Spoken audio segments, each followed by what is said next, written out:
Bonsoir et bienvenue dans le Grand JT. Tout de suite le sommaire. Les cours d'éducation à la vie affective et sexuelle seront-ils enfin dispensés? Censés être effectives depuis 2001, donc depuis plus de 20 ans, la loi Rossignol est à nouveau discutée. On en parle avec nos invités dans quelques instants. Alors que Notre-Dame de Paris s'apprête à ouvrir à nouveau ses portes, nous avons choisi de vous parler d'un carnet d'activités pour mieux connaître ce mythique monument de Paris. Ce sera en seconde partie d'émission. Dans son panorama aujourd'hui, Louisa Garottière reviendra sur l'engouement des jeunes pour le rap, notamment à l'occasion de la sortie du nouvel album du rappeur SCH. Mais tout de suite, on fait le point sur l'actualité éducation du jour avec Louisa. Bonsoir Louisa. Bonsoir Virginie. On ouvre ce journal avec la chute du gouvernement Barnier ainsi que les dernières nouvelles d'Emmanuel Macron hier soir au JT de TF1. Un nouveau ministre sera nommé dans les prochains jours ainsi qu'une loi spéciale finance à la mi-décembre, loi qui permet le bon fonctionnement de l'État en l'absence d'un budget voté au 1er janvier. Le président a annoncé qu'il mènerait son quinquennat jusqu'au bout, dénonçant, je cite, que l'extrême droite et l'extrême gauche se sont unis dans un front anti-républicain. Les partis politiques ont commenté les décisions du président. Côté PS, Boris Vallaud, président du Parti socialiste à l'Assemblée nationale, s'est exprimé au micro de France Inter. Au fond, l'essentiel, ce n'est pas le président de la République, ce sont les Françaises et les Français. C'est la seule chose qui m'intéresse. C'est pour ça que nous avons proposé un Premier ministre de gauche qui serait ouvert au compromis. Le compromis, ça n'est pas une mauvaise méthode. Nous viendrons avec ce que nous avons défendu devant nos électeurs, avec le nouveau Front populaire, des sujets liés au pouvoir d'achat, liés aux services publics. J'évoquais l'hôpital tout à l'heure. Nous pourrions parler de l'école, des retraites, etc., etc. Et la situation est grave et je ne me préoccupe que d'une chose, l'intérêt des Français. Côté RN, Marine Le Pen postait sur son compte X, je cite, « Nous l'avons dit dès le départ et on n'a pas changé d'avis. Nous nous opposons à un Premier ministre de gauche. Il n'y aura pas de Premier ministre issu du nouveau Front populaire et j'espère qu'Emmanuel Macron en nommera un qui sera capable de parler avec tout le monde. » Marine Tondelier, secrétaire nationale des écologistes, se réjouit que le président ait attendu avant de nommer à tue-tête le nom d'un Premier ministre. Voici ce qu'elle disait sur RMC ce matin. Vous savez, j'ai une attitude responsable. Mercredi, je pense que, comme plein de gens, je me suis dit, dans la situation dans laquelle on est, il faut bouger. J'ai écrit à tous les chefs de groupe, à tous les partis politiques de la majorité et du Front républicain. Qui vous a répondu ? Le savez-vous? Tout le monde m'a répondu, sauf Gabriel Attal, le chef du parti d'Emmanuel Macron. Donc vous savez, un point plus un point, ça fait une ligne. Emmanuel Macron s'entretient depuis ce matin avec différents partis politiques. Le nom du nouveau Premier ministre devrait être annoncé dans les prochains jours. En attendant cette nouvelle nomination, on fait une pause politique avec la réouverture au public de la cathédrale Notre-Dame de Paris ce week-end. Demain, Emmanuel Macron et une cinquantaine de chefs d'État et religieux seront présents pour son inauguration. 5 ans après l'incendie ravageur et près de 800 millions d'euros récoltés grâce aux dons privés, la cathédrale ouvrira de nouveau demain. Écoutons les propos de Philippe Jost, le président de l'établissement public Rebâtir Notre-Dame de Paris, qui s'exprimait sur la fierté du travail accompli. On a su constituer une famille ensemble, vraiment unis par ce défi, par la fierté de travailler sur ce monument, par la beauté de ce qui se faisait, de ce que chacun faisait. Et au moment où, la semaine dernière, on a tous été réunis pour cette visite de fin de chantier du président de la République, on a vécu, je crois, l'un des plus beaux moments de cette aventure collective, parce qu'on était réunis à presque 1400 dans la cathédrale. Et je peux témoigner de la joie de tous ces bâtisseurs du XXIe siècle qui se trouvaient réunis ensemble. Le programme de l'ouverture et tous les concerts exceptionnels sont à retrouver sur le site notre-dame-de-paris.fr. Et on poursuit ce journal en Haute-Garonne où l'INSEE, l'Institut national de la statistique et des études économiques, révèle une diminution du nombre d'élèves dans les écoles. La dernière étude sur la baisse de la démographie scolaire précise, je cite, qu'en Occitanie, les effectifs scolaires du premier degré baissent depuis 2019, baisse moins prononcée qu'au niveau national. En cause, la diminution des naissances naissances en Haute-Garonne entre 2014 et 2022. On prévoit la perte de 2000 élèves en 2025, argument utilisé par le rectorat de Toulouse pour bloquer les recrutements. Les syndicats s'insurgent face à cette décision et dénoncent le manque de remplacement des professeurs absents. Et on termine ce journal au collège Jean Moulin à Toulouse, où des élèves de SECPA ont participé à la création de luminaires à partir de vélos recyclés. Pour allier écologie et orientation professionnelle, les élèves de 3e section d'enseignement général et professionnel adapté ont créé une entreprise avec la ville de Toulouse, mais aussi l'association Cycle-Re, afin de concevoir des lampes grâce à des matériaux recyclés provenant de vélos et de bois de récupération. Objectif, développer leur créativité, leur autonomie, leur indépendance et les accompagner dans leur orientation. Un vernissage a eu lieu cette semaine afin de féliciter les élèves. Et si vous êtes intéressés, les ventes, plutôt les lampes seront disponibles dès la semaine prochaine au marché solidaire des Allées Jules Guesde à Toulouse donc. Merci Louisa. Un impératif pour Salim Assa, secrétaire d'État à l'égalité homme-femme, un programme modifié par Anne Genetet qui ne se dit pas non plus défavorable et une montée au créneau des associations dites conservatrices. Alors comment mettre en place ces fameux cours d'éducation à la vie affective, relationnelle et sexuelle qui existent depuis plus de 23 ans maintenant? On en parle tout de suite dans le Grand JT. Pour en parler, je suis ravie d'accueillir Yannick Kervel. Bonjour. Bonjour. Merci d'être avec nous. Vous êtes référent national école SEUNSA. Également Marie-Laure Gamet qui est avec nous par Skype. Bonjour. Bonjour. Merci beaucoup d'être avec nous. Vous êtes médecin sexologue au CHU de Lille. Aujourd'hui, on va parler dans le Grand JT des cours d'éducation à la vie affective, relationnelle et sexuelle. Ils n'ont pas fini de faire parler d'eux depuis plus de 20 ans maintenant qu'ils existent. Il faut quand même le rappeler. C'était en 2001. De nombreuses batailles depuis afin qu'ils soient enfin mis en application et toujours des tensions. Ça fait beaucoup parler en continu. D'ailleurs, récemment, avec la prise de parole du ministre délégué à la réussite scolaire, Alexandre Portier, la semaine dernière au Sénat, celui-ci dénonçait l'idéologie de genre qui se trouvait dans les manuels. J'aimerais une réaction, s'il vous plaît, Yannick Kervel. Est-ce que pour vous, c'est une logique politique encore, une posture de droite conservatrice ou Alors, je ne suis pas dans la tête de M. Portier, mais ce qui m'étonne, c'est qu'il semblerait qu'il n'ait pas lu la lettre de saisine que Pape Ndiaye a faite au Conseil supérieur des programmes en 2023, où il explicitait textuellement qu'il fallait que les programmes protègent les discriminations basées, entre autres, sur l'identité de genre. Maintenant, ce que M. Portier met derrière, lui, la théorie du genre, ça, je n'en sais rien, puisque pour moi, la théorie du genre, c'est quelque chose qui n'existe pas. Nous, on est là pour protéger les enfants, les adolescents également, pour construire des adultes qui soient respectueux des autres et qui fassent attention à leur santé. Oui, parce qu'il s'agit aussi de respect lorsqu'on parle de ces fameux cours d'éducation à la vie affective, relationnelle et sexuelle. Est-ce qu'on retombe un peu, selon vous, Marie-Laure Gamet, je sais que vous êtes médecin, vous ne faites pas de politique, mais enfin vous avez forcément un avis aussi sur la question. Est-ce qu'on retombe un peu sur les mêmes débats que ceux ayant touché les ABC de l'égalité sous Najat Vallaud-Belkacem? Est-ce qu'on n'est pas dans quelque chose où encore on cherche à faire de la politique sur des choses qui sont essentielles pour les enfants? Alors, écoutez, je ne vais pas aller sur le versant politique aujourd'hui. Ce qui, je pense, est très important, c'est qu'on accepte de comprendre aussi que la sexualité est une dimension qui peut bénéficier des connaissances qui sont transmises dans des enjeux éthiques, bien entendu, et que notamment les adolescents du XXIe siècle, ils ont particulièrement besoin, et je me réfère aussi aux enquêtes qui paraissent régulièrement, ils ont besoin de transmission de connaissances qui soient scientifiques, qui soient cohérentes avec tout ce qu'on observe sur le plan social, et cela dans l'objectif que la santé sexuelle finalement des Français puisse être de mieux mieux en mieux. Enfin, voilà.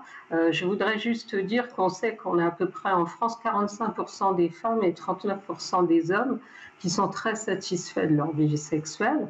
Bon, c'est des chiffres corrects, mais peut-être on peut encore mieux faire. Et on sait que c'est la transmission de connaissances qui est aussi importante dans la prévention des troubles sexuels. Et c'est aussi particulièrement vrai pour la lutte contre les violences sexuelles. On se posait la question justement avec la rédaction de savoir si les chercheurs, les médecins ont été consultés. Est-ce que vous avez été consultés pour mettre au point justement ces cours d'éducation à la vie affective, relationnelle et sexuelle? Je rappelle qu'on appelle ça des EVARS maintenant. Hein. Alors, c'est vrai qu'on a été sollicité au mois de mars pour relire le premier projet. Moi, j'y ai vraiment personnellement participé. Je note qu'il y a des choses qui ont été prises en compte et peut-être des choses qui n'ont pas été suffisamment prises en compte, notamment quand même la dimension biologique de la sexualité. Je vais le dire tout de suite parce que, par exemple, quand on parle de la puberté, il est précisé seulement les menstruations. Bon, ça, c'est chez les filles. Je pense qu'il faut parler aussi des premières éjaculations des garçons. On n'est pas en difficulté pour parler des premières règles. On est en difficulté pour parler des premières éjaculations. Or, il est très important, encore une fois, je le dis au XXIe siècle, qu'on transmette des connaissances scientifiques aux jeunes pour qu'ils soient capables finalement de savoir ce que c'est qu'une réponse physiologique sexuelle et que, bien entendu, à partir de là, tous les aspects psychologiques, sociaux soient aussi considérés. Donc, vous voyez, ça, c'est peut-être encore des choses qui nécessitent que notamment les sexologues, qui sont pour la plupart d'entre eux des professionnels de santé avec des formations quand même assez conséquentes, on soit peut-être encore un peu plus sollicité parce que je pense que c'est un peu insuffisant. Moi, je travaille sur le sujet depuis 30 ans. Il y a encore des choses à voir. Parler de la réponse physiologique sexuelle, le terme est cité pour les classes de terminale. Vous voyez, de mon point de vue, c'est avant qu'il faut que tout cela soit considéré, parce que notamment pour la lutte contre les violences sexuelles. Alors, on va faire intervenir justement, réagir Yannick Kerviel, parce que j'aimerais votre sentiment. Est-ce que vous reposez aussi justement sur les enquêtes, les recherches, les points de vue des médecins et sexologues pour pouvoir faire appliquer au maximum ces cours? Disons qu'on savait que le CSP recevait les médecins et sexologues, donc on a fait confiance à ces rencontres-là. Nous, on pense que la part des médecins est très importante. Je voulais juste rebondir sur ce qui a été dit. Oui. On a fait remarquer au CSP, effectivement, le manque de termes très spécifiques liés à la sexualité. Quand même, il y a des programmes qui s'adressent à des adolescents jusqu'à 17-18 ans. Donc il y a une espèce de peut-être petite pudeur de la part des concepteurs des programmes. Il nous semble qu'il est important pour protéger les enseignants que ces termes figurent dans les programmes, non pas dans l'obligation de les utiliser, mais au moins qu'ils soient là, pour que les enseignants soient protégés, pour que, comme l'a dit notre collègue la médecin, Marie-Laure Gamet, excusez-moi, il faut que ces termes soient présents pour protéger les enfants. Oui, c'était en fait le fond de ma question, c'est-à-dire d'avoir des textes importants qui sont effectivement rédigés par des médecins permet de protéger les enseignants, effectivement, contre l'avis de certains parrains qui sont un peu, qui peuvent être contraires, hein, effectivement, en tout cas contre ces fameux cours. Qu'est-ce qui ressort de la part des enseignants, vous, à l'ESE-UNSA? Qu'est-ce qu'ils disent? Ils disent que c'est facile d'en parler, c'est compliqué? Comment c'est reçu? Alors, vous doutez bien que, donc, comme vous l'avez dit tout à l'heure, les cours d'éducation à la sexualité sont censés être mis en place depuis 2001. Dans les faits, c'est environ 20% qui sont mis en place, les 3 fameuses séances annuelles minimum par an. Donc c'est compliqué. Alors c'est compliqué pour différentes raisons. C'est compliqué parce que on parle de l'intimité, que c'est pas facile d'en parler. Les enseignants sont pas forcément formés. Il y a des collègues qui le sont, ou il y a des collègues qui se forment différemment, il y a des collègues qui travaillent avec des associations, il y a des expositions qui sont également faites par les mairies pour lutter contre des discriminations liées au genre, par exemple. Donc il y a des choses qui se font, mais effectivement c'est quelque chose de compliqué, même si dans les programmes, par exemple, de biologie qu'on peut rencontrer dès le CM1 ou le CM2, on parle de puberté avec les enfants. On a quand même des enfants qui ont 11-12 ans, qui commencent déjà à avoir le corps qui change, et ils ont des fois des grandes sœurs ou des grands frères. Donc ils ont des questions. Et on parle également reproduction. On parle reproduction. Donc là, ces cours sont un petit peu différents. Je recite, hein, c'est important, ça quand même, ça a été modifié il n'y a pas si longtemps. Donc cours à la vie d'éducation, à la vie affective, relationnelle et sexuelle. Donc on est tous, en tout cas le discours aujourd'hui est focalisé sur l'aspect sexuel. On peut reprendre quand même la base de ce que sont ces cours-là. C'est aussi la notion de respect avant tout qui est mise en avant. Ça, c'est une demande qu'on avait faite lors des rencontres qui ont eu lieu en mars avec le CSP à l'époque. La notion de consentement qui n'apparaissait pas beaucoup, pas a priori, elle apparaît dès la maternelle, le respect de son corps, le respect des autres, et la notion d'intimité, et donc en filigrane, la notion de consentement est déployée tout au long des programmes de la maternelle à la terminale, et ça nous semble primordial. D'ailleurs, Salim Assa, la secrétaire d'État à l'égalité homme-femme, disait qu'il faut ouvrir ce pays à la culture du consentement, ce qui en dit long quand même, en opposition à la culture de viol, bien sûr, qui est une notion reprise par les chercheurs, sociologues et militants. C'est-à-dire ça en dit long quand même, Marie-Laure Gamet, sur cette difficulté de pouvoir parler consentement, parler sexualité, aborder en fait ces sujets à la fois entre adolescents et puis aussi entre parents et enfants. Bien sûr. Et alors, c'est pour ça que c'est une notion qui est quand même complexe aussi à aborder chez les plus petits, qui eux sont dans la découverte aussi de leur corps. Et c'est pour ça que personnellement, j'ai trouvé très bien que quand même là, on précise que pour le premier degré, c'est éducation à la vie affective et relationnelle, où bien sûr c'est se connaître soi-même, vivre et grandir avec son corps, et puis que la notion de sexualité soit plus clairement abordée à partir du second degré, hein, avec déjà en fin de primaire, comme vous le disiez, la puberté qui est abordée, parce qu'effectivement l'âge de la puberté diminue en France et il faut en tenir compte. Maintenant, pour parler de sexualité, là aussi, la notion de consentement, elle s'applique à tout le monde, c'est-à-dire que les enfants évoluent chacun à leur rythme, il faut respecter ça, et que aussi ils puissent comprendre qu'arrivé au collège, cette notion de consentement, elle va être de plus en plus importante, parce que c'est dans leur intimité qu'elle va se poser régulièrement, et il faut que les parents, il faut que tous les enseignants qui sont chargés de cette dimension-là puissent amener des apports de réflexion aux jeunes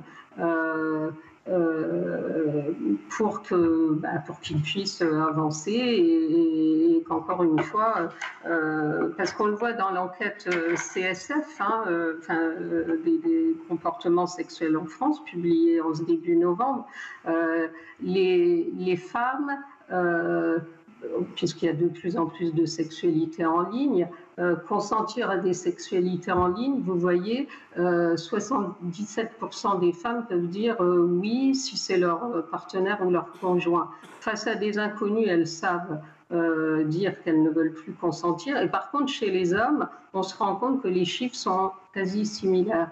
Que ce soit avec un inconnu ou une personne connue, les hommes, eux, ne se posent pas encore si clairement la question. Donc il faut accompagner les jeunes dans leur développement sexuel, particulièrement donc, au niveau du collège et du lycée, pour que cette notion de consentement sexuel soit vraiment éclairée et dans une vision qui leur permette de vivre leur sexualité le plus en quiétude possible. Hein. Si on parle de consentement, c'est parce qu'il y a violence, il faut quand même le rappeler. Hein. Dans un rapport de 2023, la Civise rapporte qu'un homme sur 4, entre 25 et 34 ans, hein, pas 70 ans, 25 et 34 ans, pense encore qu'il faut être violent avec une femme pour se faire respecter. Donc ça en dit vraiment long sur les rapports qui subsistent ici en France. Rappeler le consentement aujourd'hui, par exemple, pour un enseignant, Yannick Kerviel, est-ce que c'est compliqué? Est-ce qu'eux-mêmes, ces profs, vous parliez de formation il y a quelques minutes, comment on les forme? Ils ont le temps? Est-ce qu'ils ont l'énergie pour le faire? Qui les forme? Comment ça se passe? Parce que le consentement, c'est compliqué. C'est-à-dire que de se dire évidemment qu'il faut que tu dises oui, et si tu dis non, c'est un vrai non, ça ne suffit pas. Donc il faut aller au-delà. Alors actuellement, il y a une grosse pénurie de formation. Vous me dites comment on les forme. Dans les faits, il n'y a pas de formation claire à l'éducation, à la vie affective, relationnelle et à la sexualité. D'où le fait qu'il n'y ait pas les 3 séances faites, en fait. Voilà, tout à fait. Il y a un manque à ce niveau-là. C'est pour ça que je vous parlais de partenariat avec des associations qui, elles, sont formées, que ce soit le planning familial ou d'autres. Mais en tout cas, il y a un gros manque à ce niveau-là. Donc on sait qu'il y a une formation qui est prévue suite à la publication des programmes, s'ils sont publiés, puisque voilà. Mais on ne sait pas exactement concrètement ni qui la fera, ni ce qu'il y aura à l'intérieur. La ministre Ingente a annoncé, je crois que c'était la semaine dernière, qu'elle avait apporté des remarques, je cite, ce qui a conduit à des modifications au texte proposé. Vous citiez le CSP, le Conseil supérieur des programmes. Est-ce que vous savez ce qu'il va y avoir dedans ? Alors non, on a donc le Conseil supérieur de l'éducation qui se réunit la semaine prochaine, si tout va bien. On devrait avoir la mouture finale du texte avant, pour relecture. Donc on ne sait pas exactement quelles sont les modifications qui ont pu être apportées en dernier. Bon, là, comme tout est un peu suspendu avec la situation politique, est-ce qu'on est sûr quand même d'avoir des réponses sur ce qui va se passer ? Parce que est-ce qu'on ne va pas se retrouver encore dans un état on attend, on voit, l'attentisme total ? C'est une crainte que l'on a concernant ces programmes-là, malheureusement. On parlait effectivement de culture en général par rapport au corps, à la sexualité, à l'éducation, le fait de libérer la parole entre jeunes déjà, entre profs et enfin enseignants ou personnes de la vie éducative et élèves, mais aussi entre parents et enfants. Quand on sait la difficulté de parler de préservatifs pour la génération des parents et grands-parents, eh bien on se pose la question des jeunes. Or, eh bien, où sont mes chiffres ? Je vais les retrouver, mais on voit que le port du préservatif est clairement en baisse chez les jeunes. Comment on l'explique ? On pense que la problématique du sida n'est plus la même que celle qu'elle était dans les années 90, où effectivement c'était encore une maladie très mortelle. Du coup, les traitements qui existent actuellement, même s'ils ne soignent pas, permettent de vivre avec la séropositivité. Du coup, il y a un manque de campagne, de volonté politique pour prémunir les jeunes contre les IST en général d'ailleurs. Mais c'est quand même, on voit, alors j'ai pas le chiffre exact, mais on voit que la pratique du port du préservatif est en recul très clairement chez les jeunes. Ça veut aussi dire qu'il y a quand même aussi un manque par rapport aux IST, de formation et de discussion aussi concernant les maladies, la transmission. C'est-à-dire que tout ça, est-ce qu'il y a encore ce fameux tabou par rapport à la sexualité qui continue de perdurer ? Oui, ça reste on parlait de l'intimité tout à l'heure, du consentement, ça reste des sujets compliqués et ce sont des choses qui font partie de toute façon des programmes qui ont été écrits là. Donc il y a des collègues qui en parlent, des profs de SVT, souvent, dans le secondaire du moins, mais ça n'est pas déployé entièrement comme ça devrait l'être. Et les campagnes publicitaires concernant le port du préservatif n'existent plus comme elles existaient dans les années, on va dire, fin 90 ou début 2000. Marie-Laure Gamet, votre point de vue côté médecin justement à ce sujet ? C'est-à-dire qu'on a beaucoup axé les politiques de prévention sur la IST, SIDA et donc les grossesses non désirées. Alors, je pense que les jeunes aspirent aussi à ce qu'on leur parle vraiment de sexualité. Finalement, et d'ailleurs, ce qu'on observe sur le terrain, c'est qu'ils se protège probablement d'autant mieux qu'on parle de sexualité. Tant qu'on est sur uniquement une prévention des risques, et c'est vrai dans d'autres domaines, ça fonctionne moins bien. Alors c'est pour ça que ce projet, il ouvre quand même un cadre très intéressant parce qu'on y parle de la sexualité dans une approche intégrative. Maintenant, il ne faut pas oublier de parler vraiment de ce qu'est la sexualité pour que les jeunes puissent envisager d'autant mieux. On fait mieux l'amour si on n'a pas oublié peut-être de se protéger d'une grossesse si on ne veut pas être enceinte ou quand on n'est pas anxieux de se dire est-ce que je risque pas d'attraper une IST. Donc il faut vraiment qu'on travaille sur les deux niveaux et certainement on pourra espérer que les jeunes soient vigilants et je pense de toute façon qu'ils restent quand même préoccupés par cette protection.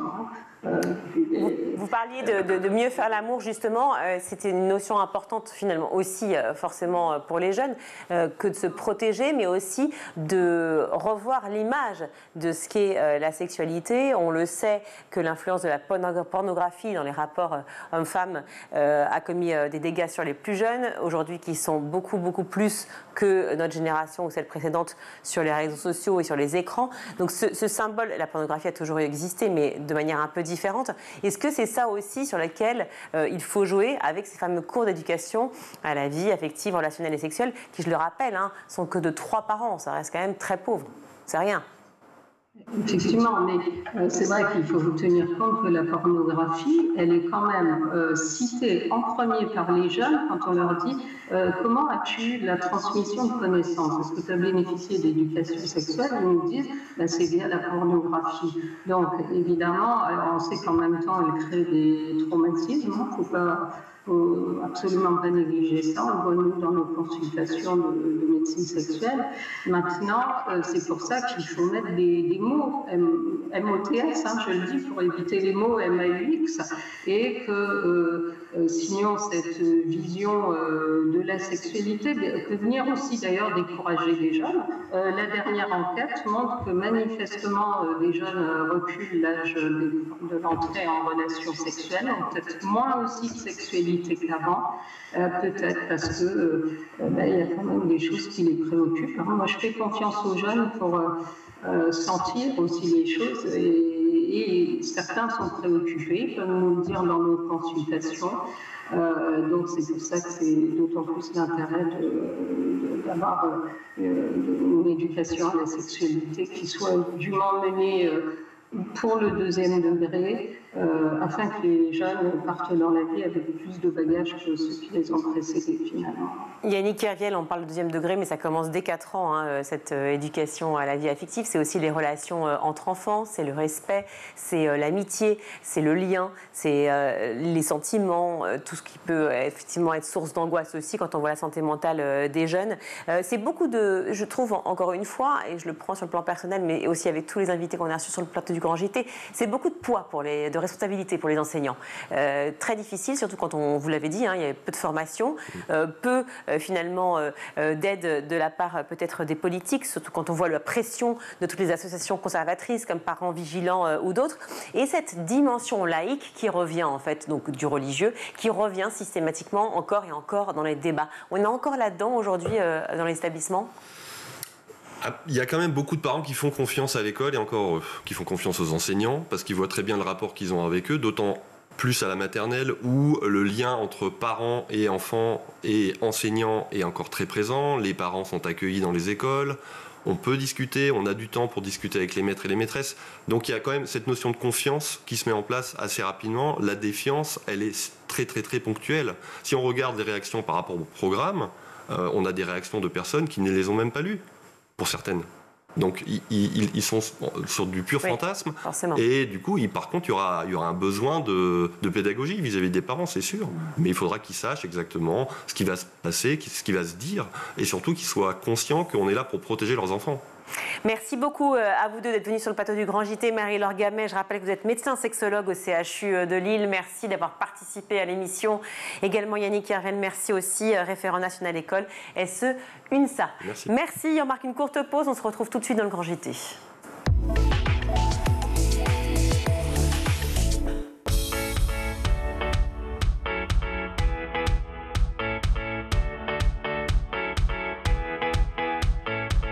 Chaque matin dès 6h30, retrouvez Emmanuel Davidenkoff et son équipe dans La Quotidienne. En compagnie d'un invité fil rouge, il vous donne des clés de compréhension et des conseils pratiques en matière d'éducation et de parentalité. C'est important d'adopter des mesures hygiéno-diététiques, c'est important de savoir bien manger, de bien s'hydrater, d'avoir un bon sommeil. À partir de 9h, Patrice Boisfer prend le relais dans le MAG. Au cœur des territoires, la parole est donnée aux élus et aux élèves qui font bouger l'éducation partout en France. Je voyais pas énormément de jeunes, je me reconnaissais pas énormément dans les listes parce qu'il n'y avait pas de jeunes, il n'y avait pas de sportifs et je me suis dit pourquoi la politique ça touche que certaines personnes. À 12h30, School TV vous ouvre les portes de l'école du futur. Avec son équipe de chroniqueurs, Philippine Dolbeau met en lumière des acteurs engagés et des innovations pédagogiques qui façonnent l'école de demain. L'usage qu'on peut faire d'un téléphone et celui d'un ordinateur est complètement différent. Sur l'ordinateur, on parle bien d'un usage pédagogique.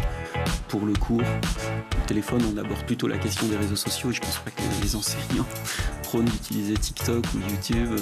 Tous les soirs à 20h30, dans le grand JT de l'éducation, Virginie Guillaume fait le point sur l'actualité du jour. Politiques et acteurs de l'éducation se questionnent sur l'avenir de nos enfants à l'école. Le double objectif de tout ce que nous avons fait, qui est la boussole de toute l'action, c'était 2 objectifs que j'affichais toujours, c'est-à-dire 1, hausser le niveau général des enfants de France, deuxièmement, baisser les inégalités, donc rapprocher les plus défavorisés du reste du groupe et que tout cela monte, ce que j'appelle parfois niveler par le haut. Chaque samedi et chaque dimanche, Malika Ménard reçoit une personnalité qui raconte ses souvenirs d'écolier et dévoile sa vision de l'école d'aujourd'hui et de demain.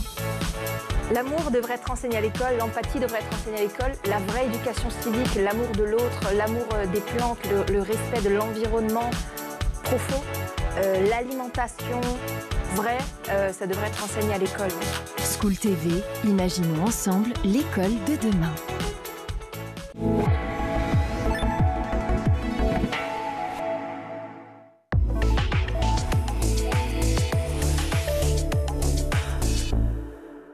De retour dans le grand JT d'éducation, je suis ravie d'accueillir Caroline Lafont. Bonjour. Bonjour. Merci d'être avec nous. Également Sandrine Martin, bonjour. Bonjour. Merci aussi d'être avec nous dans le grand JT. Caroline, vous êtes l'autrice de ce cahier d'activité Rebâtir Notre-Dame de Paris.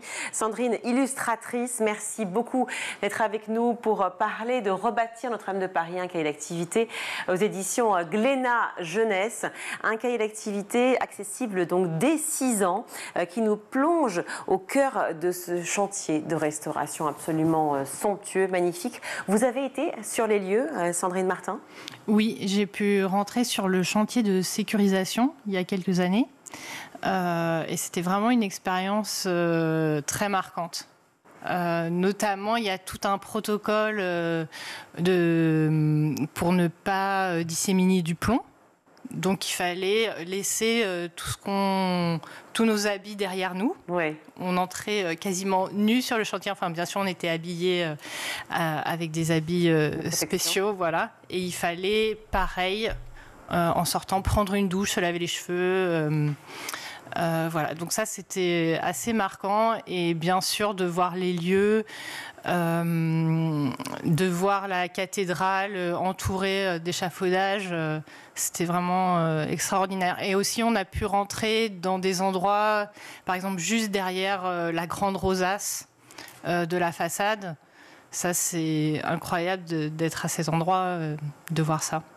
Et évidemment, on l'imagine, ça devait être absolument incroyable. Je parlais d'un documentaire qui a été diffusé sur France Télévisions il y a 2 jours, que je vous conseille, mais bien entendu et surtout de acheter ce fameux cahier d'activité Rebâtir Notre-Dame de Paris, parce qu'il est accessible dès 6 ans, mais c'est génial pour aussi des femmes comme nous, pour des parents, pour tout le monde, pour pouvoir réapprendre réellement, apprendre ou réapprendre finalement ce que représente ce monument de Paris. C'est ça qui vous a motivé aussi, Caroline Lafont, à écrire, à concevoir ce cahier d'activité? Alors moi, ce que je trouve très intéressant, c'est de revisiter l'histoire de Notre-Dame en même temps que de parler de cet événement de l'incendie. Et ce que j'ai trouvé vraiment intéressant, c'est de voir à quel point dans l'histoire, elle a des changements de statut. C'est-à-dire que quand elle commence au XIIe siècle, c'est une petite cathédrale de rien du tout quelque part, puisque à l'époque, elle va faire il y a Reims, où les rois sont sacrés, et il y a Saint-Denis où les rois sont enterrés. Donc Notre-Dame, c'est pas vraiment un monument particulier, c'est une cathédrale de plus, on va dire. Et ce que j'aime bien, c'est que ce cahier nous a permis de voir qu'il y avait vraiment des hauts et des bas dans Notre-Dame. Voilà. Donc là, demain, on va être dans le haut. Et rappelez que ce n'est pas le premier incendie quand même, parce que c'est quand même fou, on est très très marqué par c'était le 15 avril, c'est ça, 2019 ? C'est le 15 avril 2019. Voilà, ouais. 15 avril 2019, on est quand même tous face à notre écran, face aux images. Souvent on dit que la télévision n'est plus importante, là manifestement, c'est quand même, on était tous rivés justement devant notre écran, à voir ce drame, à voir ce monument en flammes, à voir ces pompiers qui essayaient de tout faire pour pouvoir sauver, ils ont été absolument remarquables, on peut encore les féliciter aujourd'hui. Mais cet incendie, en fait, vous avez fait une frise géniale, illustrée effectivement à la fois par les textes et par les images, qui est géniale et qui resitue en fait les grandes étapes de Notre-Dame. Reparlons peut-être. C'était en 1163, l'incendie, c'était quand? Non, 1345. C'est la construction. Ouais. Et en fait, il y a à la Révolution qui a un moment assez particulier, puisqu'en fait, les révolutionnaires vont mettre à sac la cathédrale, qui devient ensuite un dépôt de vin et de munitions. Donc, elle va rester très longtemps comme ça. C'est Victor Hugo qui, en 1831, je crois, va écrire Notre-Dame de Paris. Et là, on va se réintéresser à Notre-Dame, qui était complètement en désuétude, et il pensait plutôt la démolir que la réhabiliter. Et finalement, le roman de Victor Hugo va faire l'État va s'y réintéresser. Ça va redevenir un lieu de culte, parce que pendant longtemps, elle n'a pas été un lieu de culte. Et donc ils vont faire appel à Viollet-le-Duc, qui va à nouveau refaire la flèche, refaire des décorations, voilà, etc. Alors évidemment, vous parlez de culte, hein, on parle de religion parce que Notre-Dame c'est une cathédrale, donc c'est symbole aussi de la religion catholique, mais c'est aussi et surtout la culture française, un monument absolument somptueux. Des millions de visiteurs viennent chaque année à Notre-Dame. La réouverture là est très très attendue. J'ai essayé de prendre des places pour aller le revoir, c'est impossible. C'est vraiment quelque chose de très attendu pour les Français. C'est évidemment une excellente idée et nécessaire de pouvoir proposer ce cahier d'activité, mais justement comment l'imaginer? Comment vous l'avez adapté ce cahier d'activité? Comment s'est passé toutes les deux pour pouvoir réfléchir à cette construction? Je vois la première activité, c'est au feu, par exemple. Pourquoi? Alors, ça nous semblait indispensable que cet événement soit là, même s'il est tragique, et donc on a essayé de trouver une façon ludique d'en parler. Donc, nous est très vite venu à l'idée de faire une sorte de labyrinthe pour comment parler du drame en étant léger et ludique. C'était un peu ça notre challenge. Quel robinet faut-il ouvrir pour pouvoir justement éteindre l'incendie? C'est cette illustration que l'on retrouve ici, une façon aussi nouvelle fois de remercier nos pompiers de France. Les flammes, sécuriser, restaurer, reconstruire. Pareil, là, un petit mot sur ce choix. Bah oui, ce cahier, il est vraiment fait pour mettre en lumière le travail des artisans et des personnes qui ont rebâti Notre-Dame. Donc c'est vraiment sur la compréhension du chantier de sécurisation, de la rénovation et de bien comprendre les métiers qui ont œuvré sur le chantier. Alors parlons déjà de ces échafaudages, qui étaient absolument une construction remarquable, absolument incroyable. Une construction dans la construction, en fait. C'est carrément un monument dans le monument. En fait, il y avait déjà, quand il y a eu l'incendie, il y avait déjà des échafaudages. Donc les échafaudeurs ont dû démouler les premiers échafaudages et remodeler dessus un autre échafaudage. Et c'est vrai que c'est un métier que je crois qu'on a tous découvert, c'est le métier d'échafaudeur, parce qu'il faut se mettre autour sans abîmer à son tour le monument. Donc c'est vraiment un travail d'orfèvre aussi. Un travail d'orfèvre, effectivement. D'autres métiers, d'autres artisans auxquels vous faisiez allusion, qui vous ont semblé très intéressants de mettre en lumière?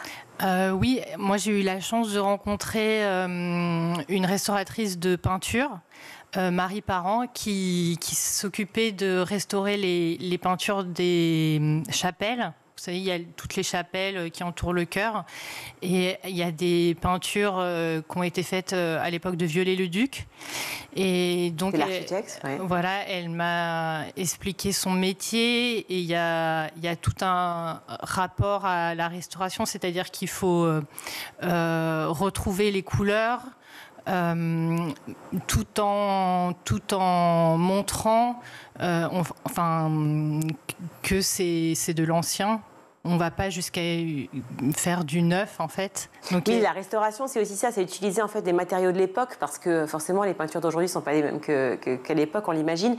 Et d'ailleurs, dans ce fameux documentaire auquel je faisais allusion, on voit qu'en restaurant ces fameuses peintures et ces murs, ils ont découvert en fait d'autres peintures qui étaient liées à des événements avec l'intronisation ou des mariages ou des célébrations effectivement d'antan. Donc on va revoir aussi des choses qu'on ne connaissait pas de la cathédrale. Vous parliez effectivement de restauration de peinture, la restauration aussi, ces fameuses rosaces dont vous parlez, c'est exceptionnel de voir le travail de chaque artisan. Alors les rosaces, elles ont été épargnées par le feu, mais de toute façon, il a fallu, quoi qu'il arrive, tout nettoyer. À cause de la poussière. Poussière, l'eau surtout. Le grand orgue a été, même si tous ces instruments n'étaient pas abîmés par le feu, il a quand même fallu nettoyer tout l'intérieur qui était encore là, de toutes ces petites poussières. Il me semble que l'orgue, ils ont essayé de le nettoyer sur place et en fait, ils ont dû déplacer l'orgue de la cathédrale, donc démonter chaque tube. 8000 tubes. Pour le plus grand, ouais. Combien 2000 de tonnes de poids c'est quand même... Non, mais oui, c'est incroyable, c'est atomique comme tous les chiffres sont assez atomiques en fait. Oui, c'est ça. Et donc ces tubes ont été déplacés, effectivement démontés un à un, mis dans des caissons et déplacés, je crois, dans le sud de la France, dans un endroit pour pouvoir justement travailler à la restauration de cette orgue qui est absolument immense. C'est quoi? C'est un immeuble entier? C'est quoi, c'est 3 étages? C'est monumental. Oui, c'est monumental. Oui, je crois que c'est monumental. Et il venait la nuit pour l'accorder, quand il n'y a plus de bruit du tout. Ah oui, quand il est repositionné, voilà, en fait. Quand il est repositionné. Alors, je crois qu'il n'est pas encore tout à fait opérationnel. Mais en tout cas, oui, voilà, il revenait la nuit l'accorder quand il n'y a plus du tout de bruit du chantier. Voilà, j'espère qu'il va être opérationnel parce qu'il y a 50 chefs d'État qui débarquent quand même. Donc, j'espère qu'il va l'être. Alors, ce cahier d'activité pour parler de Notre-Dame, évidemment, piloter le chantier, on le voit à chaque fois. Il y a toujours donc des informations, bien sûr, la culture, apprendre toujours, tout en s'amusant forcément. Le pari gagnant pour n'importe quel enfant, peu importe l'âge. Tout à fait. Alors, au cœur de Paris, tous ensemble, facteurs d'orgue, ébénistes, sculpteurs, échafaudeurs, maîtres verriers, et dont je parlais effectivement, restauration de peinture, charpentiers. C'est aussi une façon de parler de l'écologie parce que, en parlant de charpente, c'est aussi du bois qu'il a fallu pour restaurer Notre-Dame. Et donc, ce bois, il a fallu aller le chercher. Il a fallu aller le chercher dans toute la France.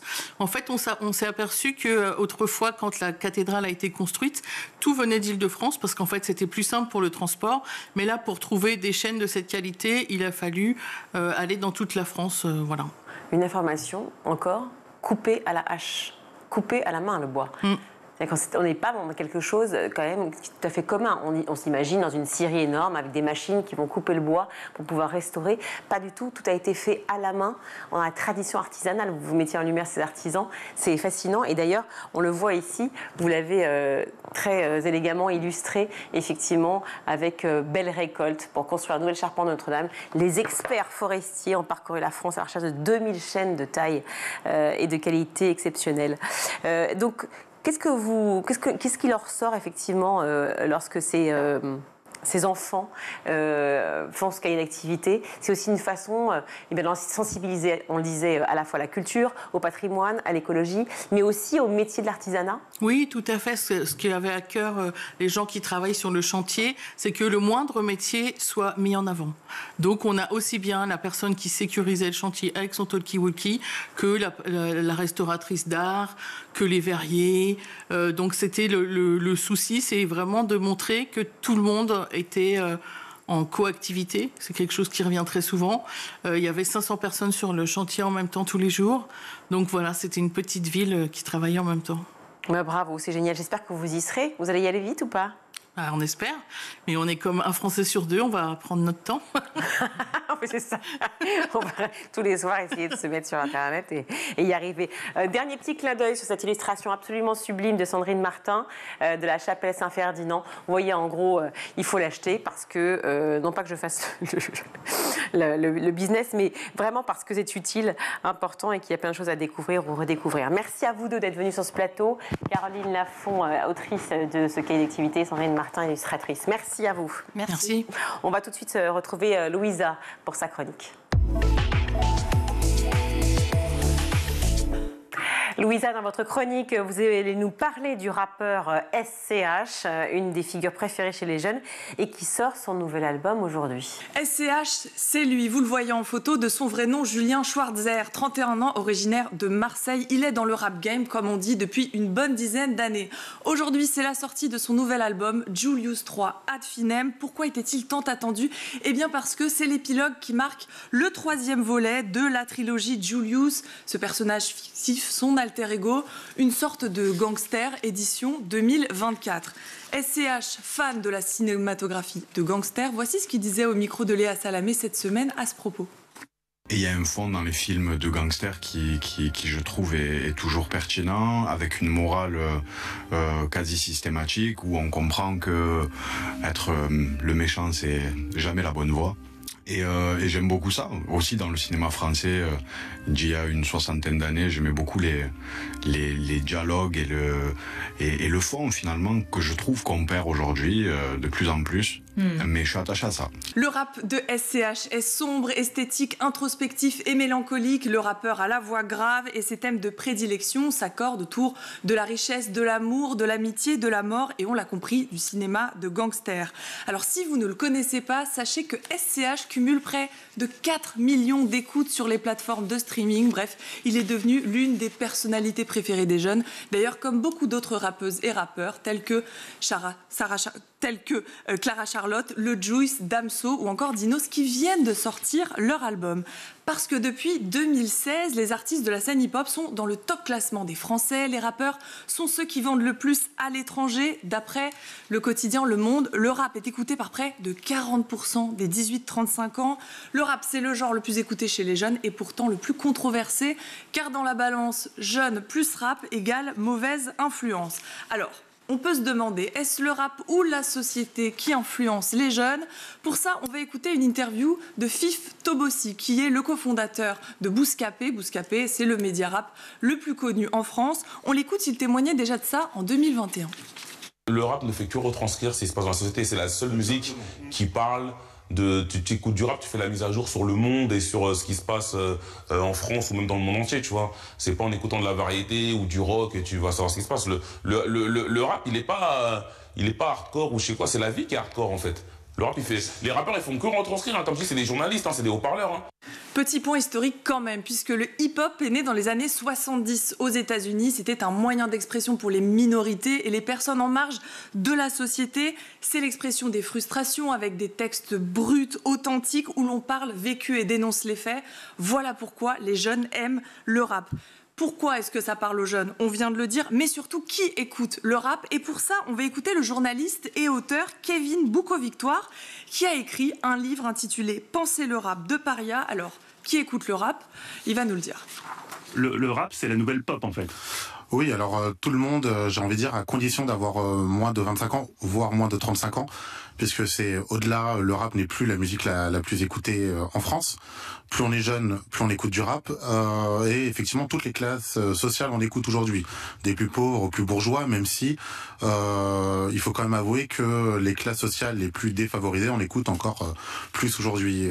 Notamment certaines classes, donc on va dire les classes populaires en banlieue, en fait, n'écoutent quasiment que du rap. Là où, effectivement, un bourgeois va pouvoir écouter Jul. Il va écouter exactement, et aussi autre chose, quoi.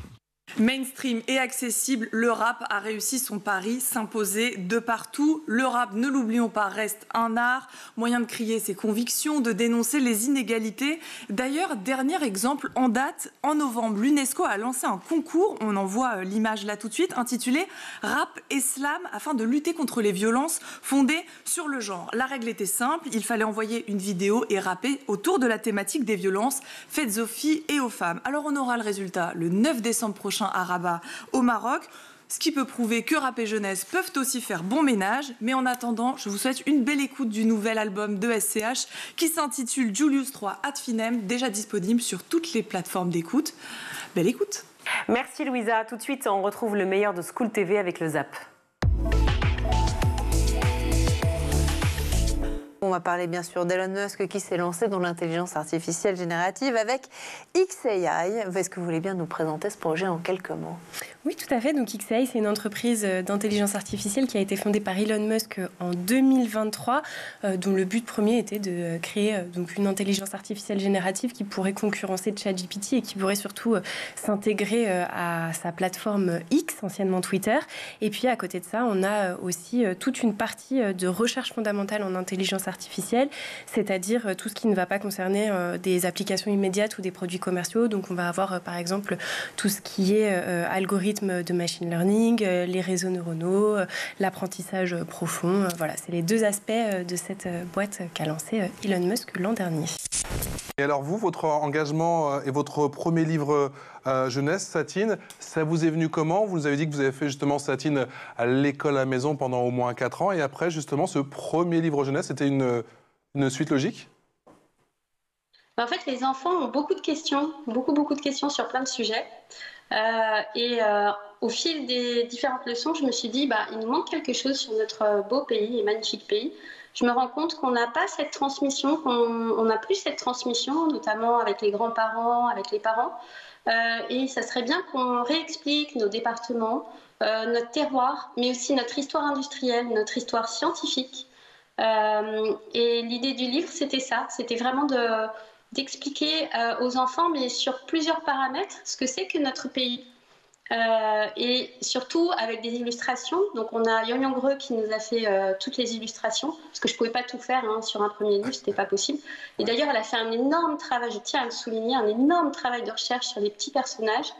Donc chaque département a son petit personnage, et Yang Yang s'est inspirée de nos Miss France, des costumes de nos Miss France, mais elle a fait beaucoup de recherches aussi quand il n'y avait pas de costumes, pour montrer que voilà, on a une histoire vraiment propre à chaque département. Et les enfants, quand ils le lisent, adorent. Vraiment, je suis très contente des retours qu'on a à ce sujet. Et du coup, on arrive à parler avec les enfants d'énormément de sujets, que ce soit donc scientifiques, culinaires, on parle de notre terroir, on parle de notre histoire. Voilà. Donc l'idée du livre aussi, c'était parce qu'on a une histoire un peu polémique par moment. Donc il a fallu faire des arbitrages. Alors ça m'a été reproché un petit peu, mais j'ai dit non, moi je ne veux aucune polémique dans le livre. On n'abordera pas les sujets qui fâchent, mais on essaiera d'aller vers ces sujets-là pour qu'il y ait une réflexion avec les différents lecteurs. Partons de là, c'est 89% de 18-30 ans qui pensent bien connaître, bien comprendre la laïcité. Vous observez plutôt qu'elle est mal comprise. C'est ce que vous indiquez en intro du livre. Oui, c'est vrai qu'il y a tous ces chiffres qui circulent. On a l'impression, certains jeunes ont l'impression de bien la comprendre. Et puis quand on creuse un peu, c'est ce que je peux faire lors de mes cours à l'université, puisque j'enseigne les libertés fondamentales, eh bien on se rend compte qu'elle est souvent mal connue. Et puis cette laïcité qui était vue pendant longtemps comme une protection, en tout cas de la part des anciennes générations, la mienne, celle de mes parents, des grands-parents, enfin tous ceux qui ont vécu dans les années 80 et avant, pour qui elle était consensuelle, c'était un peu comme l'air qu'on respire, la laïcité, eh bien on se rend compte que chez ces jeunes, justement, on y adhère parfois, on la considère aussi parfois même comme un gros mot, ce qui était un beau mot pour nous est souvent vu pour eux comme un gros mot, ou en tout cas, si on se dit pour la laïcité, on ne veut pas quand même... On veut l'aménager un petit peu. Voilà, on veut l'aménager, ou on ne veut pas que, par exemple, le blasphème existe, c'est-à-dire critiquer la religion. Ça, on va parler du blasphème et de la définition du blasphème, c'est très important, vous faites un point là-dessus. Ils la vivent, je cite encore la Fondation Jean Jaurès, ensuite évidemment on en vient à vos textes, comme une entrave, une sanction, voire une agression. C'est ce que vous ressentez aussi dans vos échanges avec les étudiants. Oui, absolument, ça devient un sujet qui est conflictuel. Un sujet de discorde, c'était un sujet de concorde, c'était un sujet de consensus pendant presque 80 ans, et c'est devenu un sujet de dispute, de controverse, et on la comprend mal. Alors justement, qu'est-ce que vous en pensez, vous, Alexandre, de cette règle? L'Australie interdit l'accès aux plateformes sociales.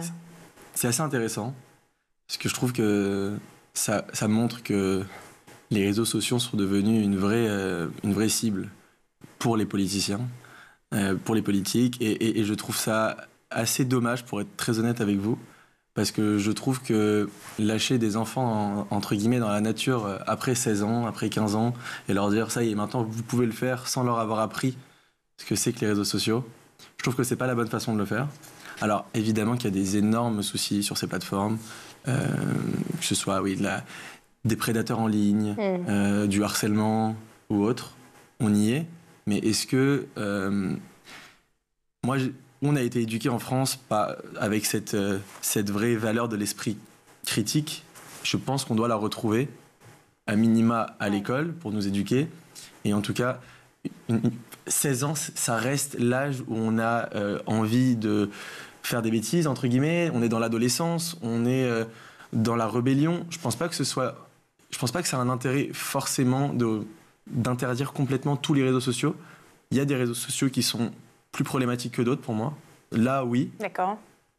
Je pense à la Chine qui avait interdit plus de, je crois, 1 heure par jour TikTok, quelque chose comme ça. Là, oui. Ouais. C'est 40 minutes. 40 minutes, les moins de 14 ans, effectivement. À la limite, ça un peu plus, parce que ça nous permet de voir que 40 minutes, ça passe très vite sur les réseaux. Moi, je le fais sur mon téléphone, par exemple, au bout de 1 heure, j'ai plus accès aux réseaux sociaux par jour. C'est très court. Ça passe très vite. Ouais. Donc je pense qu'il faut qu'on nous apprenne et qu'on nous éduque et pas qu'on nous interdise. Moi, j'ai un peu de mal avec ça. Coco Amardel, vous avez répondu, vous, à une commande. Vous avez créé effectivement l'abécédaire normand. Est-ce que vous pouvez nous expliquer effectivement quel est les concepts derrière ces images, derrière ces photos?